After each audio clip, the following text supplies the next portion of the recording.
Nagpunta sa Capas Tarlac ang beauty pageant candidate na si Geneva Sarita Lopez at Israeli fiancé na si Yitzhak Cohen para tumingin ng lupa. Pero misteryoso silang nawala. Baka may tao sa loob. Di natin malapitan. May tao nga, boss. May tao yan.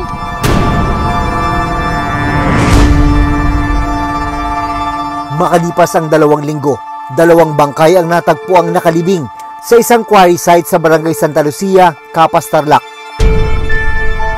Kalaunan, nakumpirmang ang mga nahukay ang nawawalang magkasintahang sina Yitzhak at Geneva. May mga tama ng bala sa katawan ng mga biktima. Paano ito sinapit ng dalawa? Oktubre ng nakarang taon, iniulat din ang pagkawala ng isang beauty pageant candidate na si Catherine Camilon. Makalipas ang 9 na buwan, hindi pa rin siya natatagpuan. Ang 2 kasong ito, mga pulis ang itinuturong sangkot sa krimen. Dating nanumpa ng proteksyonan, tapos ito ngayon pumapatay. Importante talaga rito na yung mechanism na pag-filter out ng scalawags, dahil these people are the ones who give a bad name to the Philippine National Police. Paano mareresolba ang mga kasong ito kung mismong mga tagapagpatupad ng batas ang sinasabing nasa likod nito? Napakahirap po araw-araw. Wala kaming alam. Araw-araw iisipin namin nasaan ka. Ipinapalagay na lang namin na nandyan siya. Nandyan lang siya. Ano ang mga hamong hinaharap ng mga otoridad sa paglutas sa mga ganitong uri ng krimen?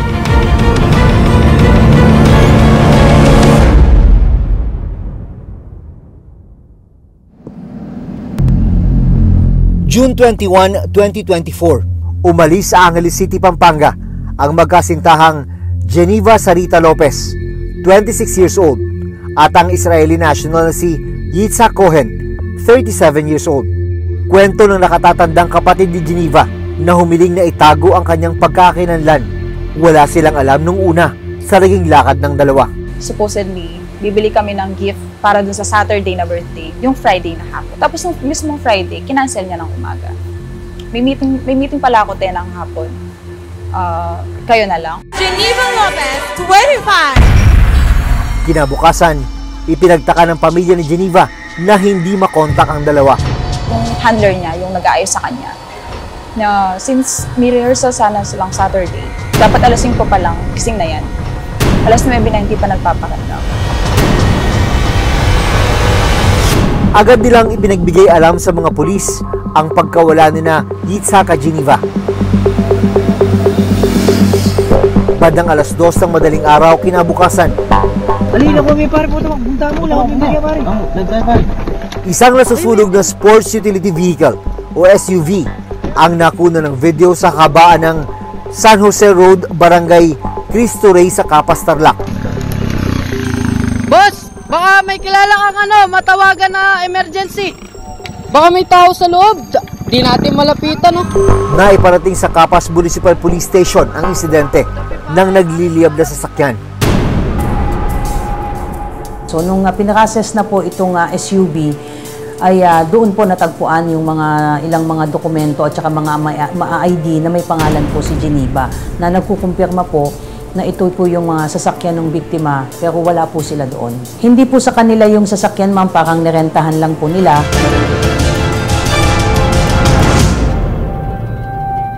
Lumipas sa mga araw, bigo ang pamilya na malaman ang kinaroroonan nila Yitzhak at Geneva. Every day, hindi mo alam kung nasa na ba sila, hinahanap mo sila, ang ginagawa nila, buhay pa ba sila. Every day, hindi kami natutulog. Ayon sa Philippine National Police o PNP, nagsagawa sila ng backtracking sa mga lugar na pinuntahan nila Geneva bago natagpo ang nasusunog ang nirentahan nilang sasakyan sa Capas Tarlac. Nag-backtracking po tayo ng mga CCTV mula po nung umalis po yung mga biktima mula po doon sa Angeles City at sa mga posibleng dinaanan nila papunta po doon sa Capas Tarlac. June 27, nag-alok na ng pabuyang 250,000 pesos ang pamilya ni Yitzhak sa sinumang makapagbibigay ng impormasyon sa kinaroroonan ng dalawa. Makalipas ang 1 linggong pagkawala ng mga biktima, bumuo ang PNP ng Special Committee para tutukan ng kaso. July 1, 2024, isa pang inabandonang sasakyan ang natagpuan ng Capas Municipal Police sa barangay Tibag, Tarlac City. Sabi ng PNP, lumantad rin ang nagpakilalang property agent o middleman na nag-assist kina Geneva sa paghahanap ng lupa. Itong mismong kinatagpo na middleman ay pumunta po sa station at nagbigay po ng salaysay na kinukumpirma po niya na kinita po niya itong si Geneva at si Ishak at may pinuntahan daw po silang lupa. Nalaman ng PNP ng middleman na si Michael Giyang, dating pulis sa Angeles City, Pampanga. Yung middleman na kinatagpo po ni Miss Geneva at saka ni Ishak na ito yung sinasabi natin na dating pulis na naawol po noong 2020. Sa ibinigay na pahayag ng middleman sa mga pulis, alas 2 ng hapon ng June 21, tinagpo niya sina Geneva at Ishak sa harapan ng isang gasoline station sa barangay Cristo Rey, Capas, Tarlac.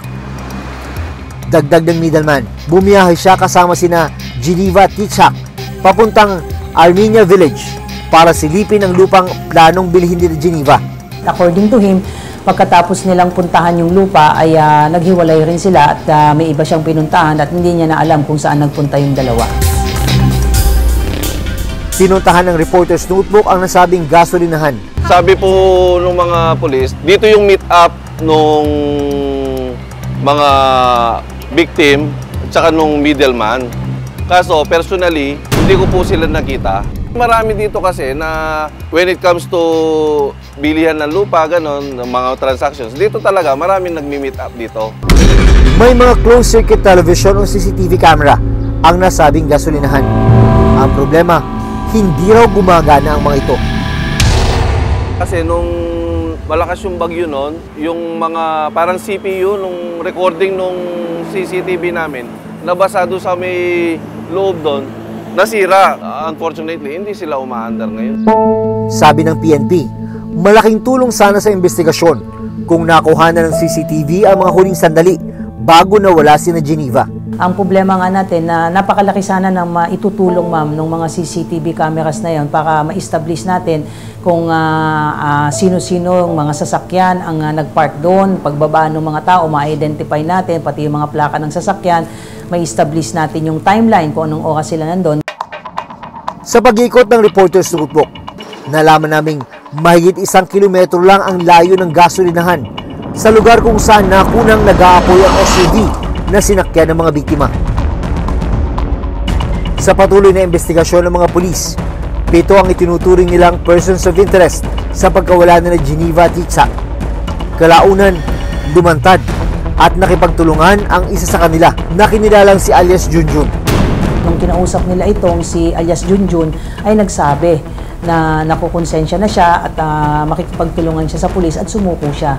At nilahat niya sa SITG, sa kapulisan, yung nalalaman niya.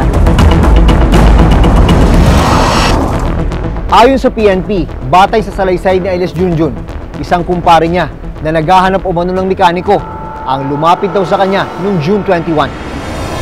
Kasi itong ating witness ay mekaniko ng heavy equipment ng mga sasakyan. So yun yung sabi sa kanya, so sumama siya. Pero pagdating niya sa lugar, nakita raw niya sa sasakyang pinapamaneho sa kanya ang katawan ng 2 tao. It turned out na itong sinasabing POI ay pinag-drive siya ng sasakyan. Ang pinag-drive sa kanyang sasakyan ay yung sasakyan ng mga biktima. Pagsakay niya dun sa sasakyan, ang sinasabi niya, this is based dun sa kanyang kwento, ay nandun na yung 2 tao na patay. Nasa may passenger seat ng malapit sa katabi ng driver, yung babae, at yung nasa likod ay lalaki, although hindi niya kilala. Batay pa rin sa salaysay ni alias Junjun, siya ang nagmamaneho ng sasakyan ng mga biktima. Nasa unahan nila ang isa pang sasakyan kung saan nandoon ang mga sospek sa krimen. Dahil ang pangako sa kanya ay huwag siyang magsalita, babayaran siya ng 50,000. So from there, sumunod siya dun sa sasakyan at pumunta nga sila dito sa quarry site, dyan sa barangay Santa Lucia, Capas, Tarlac. Nang makarating sa quarry site, sabi ni alias Junjun, doon na inilibing ang 2 biktima. May nag-aantay na doon na sabi niya na isang tao at At naghukay nga itong POIs natin at yung isa pang tao para nga ibaon itong dalawang biktima. Dagdag pa sa naging salaysay ni Alice Junjun, siya rin ang inutusang sunugin ang sasakyan ng mga biktima. Accordingly, ang ginamit niya lang, tissue lang na pinag-ipon-ipon niya na tissue, na nandun din yung tissue sa loob ng sasakyan. Inipon-ipon niya, bilot niya yung tissue, tapos sinindihan niya ng lighter at inilagay doon sa isa sa upuan sa harap at hanggang tuluyang umapoy na.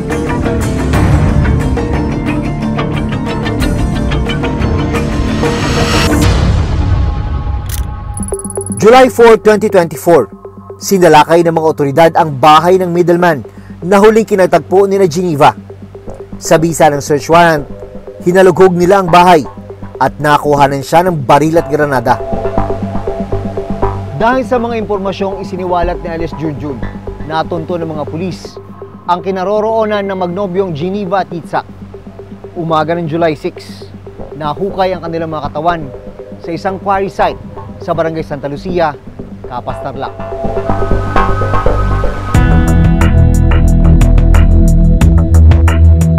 Ang bangkay ng mga biktima isinailalim sa autopsy na pinangunahan ng National Bureau of Investigation. Lumabas po sa autopsy po ng NBI po ay binaril po yung dalawang biktima. Ang tama po nung babae po ay sa likod po at sa may hita po. Samantalang yung lalaki naman po ay sa may dibdib at sa may bandang kilikili. At lumalabas po na sa loob mismo ng sasakyan na gamit nila, pinatay itong mga biktima. Sa kasalukuyan, 5 sa 7 persons of interest ang nasa kustodiya na ng PNP. 2 sa kanila, mga dating pulis. 3 na po dyan yung na-arrested. Kasama nga po dyan yung middleman na kinatagpo po ni Miss Geneva at saka ni Ishak, na ito yung sinasabi natin na dating pulis na naawol po noong 2020 at isa pa po na dating pulis na naawol at na-dismiss rin po noong 2019. At yung isa po na si alias Jeff na nahuli din po sa bypass operation ay ang naging partisipasyon po niya ay lumalabas na kasama po siya sa naging pagpaplano kakapatayin po itong mga biktima.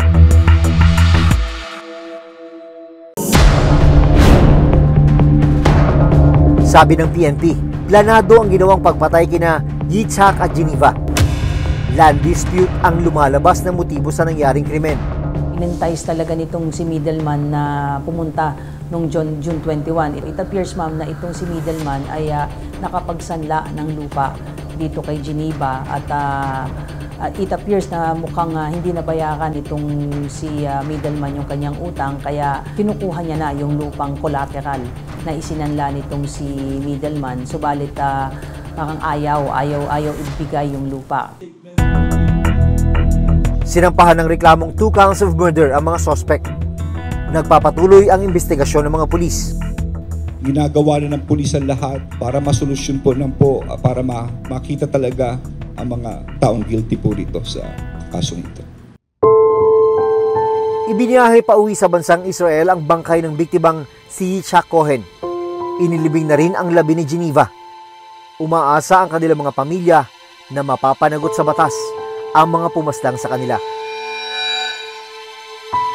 Kung si Geneva natagpuan pero wala ng buhay. Ang isa pang beauty pageant candidate na si Catherine Camilon, 26 years old, hindi pa rin natatagpuan hanggang ngayon. Oktubre noong nakaraang taon, naiulat ang pagkawala ng beauty queen na si Catherine Camilon. Makalipas ang 9 na buwan, hindi pa rin natutunton ang kanyang kinaroroonan. Sa naging investigasyon ng mga pulis, October 12, 2023, umalis sa bahay sa Tuwi, Batangas si Catherine gamit ang kanyang sasakyan. Ang paalam ni Catherine sa kanyang inang si Rosario, may taong kikitain lang daw ang anak sa Batangas City. Pero lumipas ang mahigit 24 oras, hindi na raw nakabalik si Catherine. Agad na idinulog noon ni Rosario sa mga pulis ang pagkawala ni Catherine. Sa ginawang backtracking ng Tuwi Municipal Police, nahagip ng CCTV camera si Catherine habang naglalakad sa isang mall sa Lemery, Batangas. Pero hindi na nakuhanan ng camera ang kanyang sumunod na pinuntahan. Unang linggo ng Nobyembre 2023, 2 saksi ang lumutang at nagsabing nakita nila ang dugo ang katawan ni Catherine na inililipat daw ng 3 lalaki mula sa kanyang sasakyan papunta sa isa pang SUV. November 8, 2023, ang itinurong sasakyan na pinaglipatan ng katawan ni Catherine natagpuang inabandona sa isang bakanteng lote sa barangay Dumuklay, Batangas City.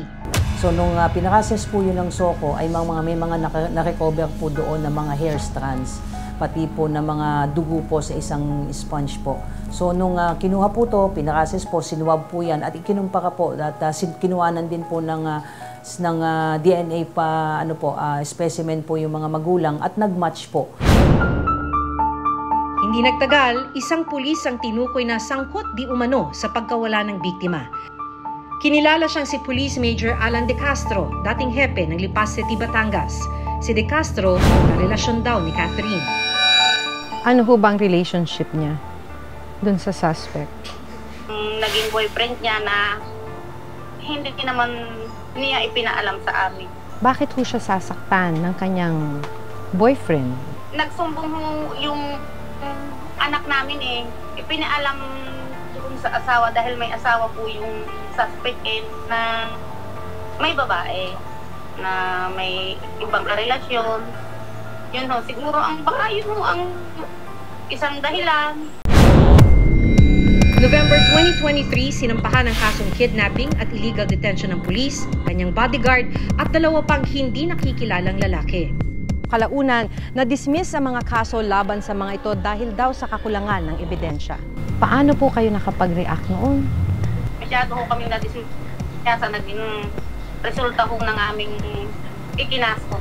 Pero satisfied po ba kayo sa ginawang investigasyon sa kaso ng anak ninyo? Kami ho ay patuloy na naasa at nagtitiwala ho doon sa mga taong alam namin na kami ho ay tinutulungan at tutulungan ho sa aming problema.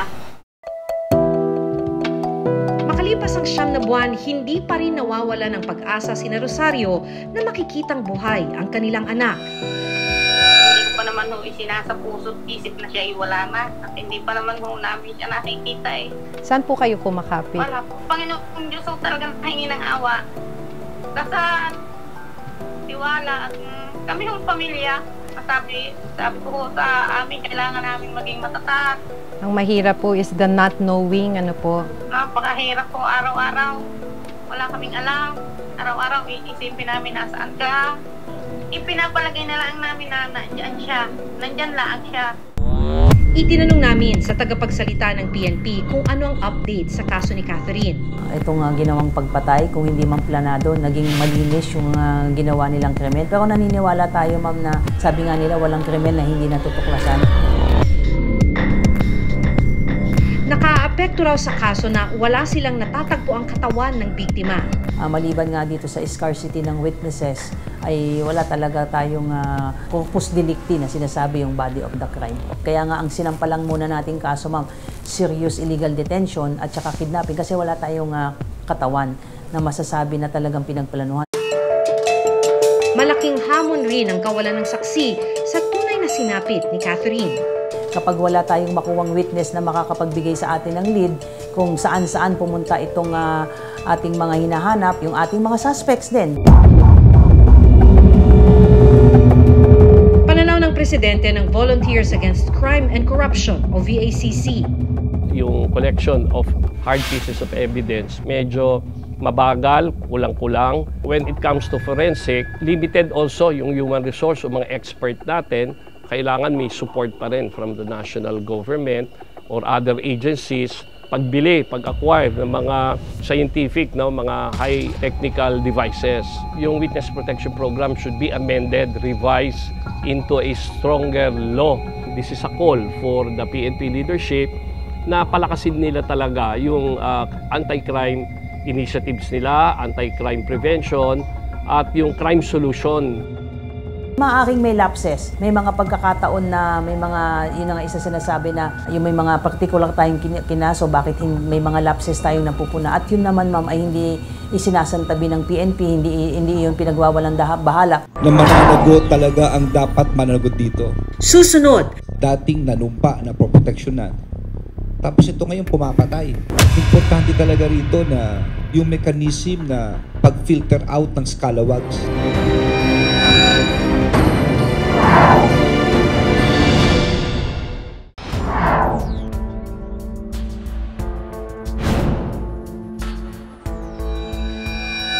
Na mananagot talaga ang dapat mananagot dito. Dating nanumpa na proteksyonan. Tapos ito ngayon pumapatay. Isa pang nagpapahirap sa ganitong investigasyon kapag pulis mismo ang sangkot sa krimen. Kasi ito mga pulis, no, law enforcement as one pillar ng criminal justice, ang lalakas ng loob gumawa ng ganitong karumal-dumal na krimen simply because they know walang certainty of arrest na makakalusot sila. Importante talaga rito na yung mechanism na pag-filter out ng scalawags. Dahil these people are the ones who give a bad name to the Philippine National Police.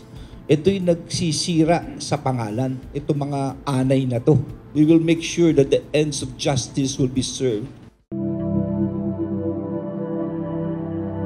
Umaasa ang pamilya ni Geneva at Yitzhak na mapanagot ang mga nasa likod ng kanilang pagkamatay. Tamang proseso.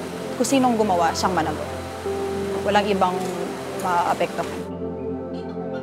Si Rosario, dalangin pa rin na matulungan silang mahanap ang nawawalang si Catherine. Bilang ina, ma'am, hanggat wala ho akong nakikita, hanggat hindi ko ho naiintindihan kung ano ba talaga, ang pag-asa ko ho ay talagang hindi ko iaalis. Buong puso ho akong naasa.